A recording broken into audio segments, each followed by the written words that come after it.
Today we're going to be talking about how to build a stone wall, like you see behind you here. Stone is expensive. However, pallet wood off the side of the road is absolutely free. So what we're going to have a look at today is how to make a stone wall look like this, or a stone looking wall like this, out of pallet wood for nearly free. Okay, so I've broken up my pallet and I've got this really nice pile of oddly shaped pieces in front of me here. And what I've started to do is lay them out on this offcut of plywood, which I'm using as my backing board. So I'm kind of like jigsawing them out in a combination of large and small pieces, some blocky bits, some sort of really odd organic shapes here just to sort of go in between. And it gives it that really nice, not too uniform look that these stone walls have. So the drier the pallet wood, the better. You know, the longer it's been out in the sun, the less moisture in it that's got in it, the better, because the more it's going to break up and snap into these really interesting shapes.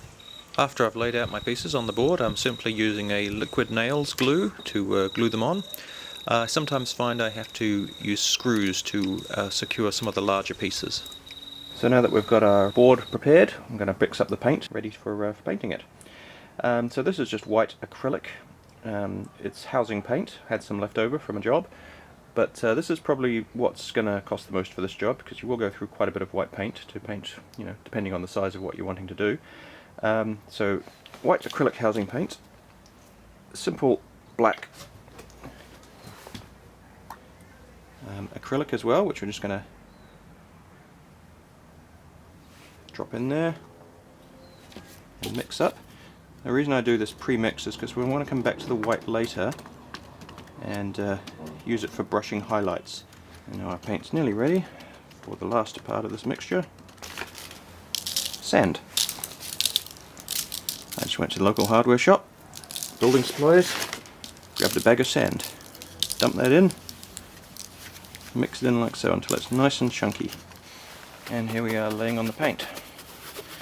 Now you want to do this flat because this stuff goes on pretty thick and it will just run off if you ever try to do it standing up.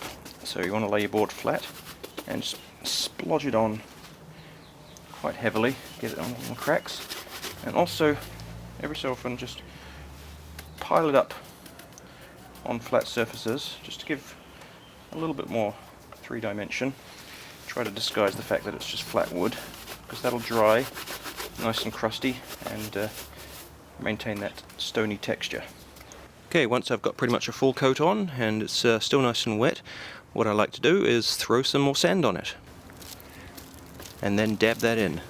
That'll give you a nice fine texture on top of the lumpier texture you've got already. So there's the board with the first coat of paint on it and texture next to the finished board. As you can see, a bit of a difference there. One's looking nice and varied and organic and one's looking very flat. So now let's do something about that. So the first thing I'm doing is just brushing in some super watered down acrylic paint, just nice dark brown acrylic. It's like almost brown water basically. It's so watered down, and that's just going to get in all the cracks and nooks and crannies and help the brickwork stand out a bit better. If you get some on the brickwork itself, no, don't worry, in fact you can put some on there, just dab it around, because stone isn't all one colour, you want it to have a variety of colours and textures on there, and it's all going to get largely covered up by the more layers in the future anyway. So now we've added a bit of depth, let's add a bit of variety to the surface. All I'm going to do, a little bit of primer, grey primer, spray it on just to provide a bit of adhesion while it's still wet. Dirt. And rub it in. And that will stick to the paint. Most natural looking thing you can find in the garden to make your stone look like stone. Coming back again with some more acrylic paint. Basically just aiming for a really nice, this is with a cloth by the way, really nice variety of textures and colours on the surface. And then while it's still wet, you know what? More dirt.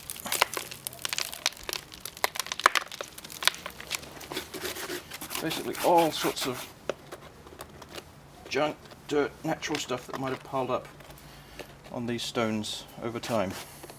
As you can see, once you've dabbed, brushed, rubbed, thrown dirt at it, done all that process, the two boards are starting to match each other a little more closely. But as you can see, one still has more highlights than the other, and that's the dry brushing, which is what we're going to do now. Basically that's taking a nice soft brush with a bit of white paint on it, your white paint from before, and on a spare piece of wood, brushing off most of it. So you've just got a little bit of paint left on the brush. And then start lightly going over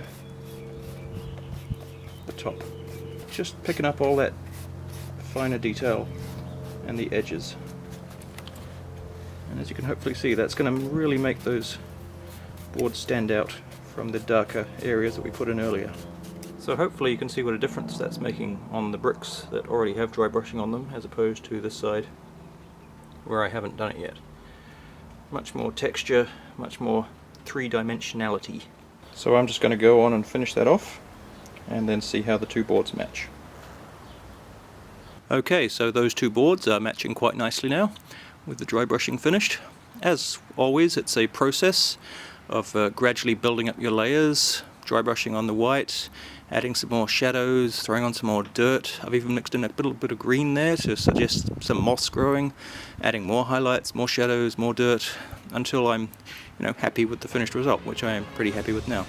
So yeah, thanks for watching. Please try some of these techniques, let me know how you do, and we'll see you next time.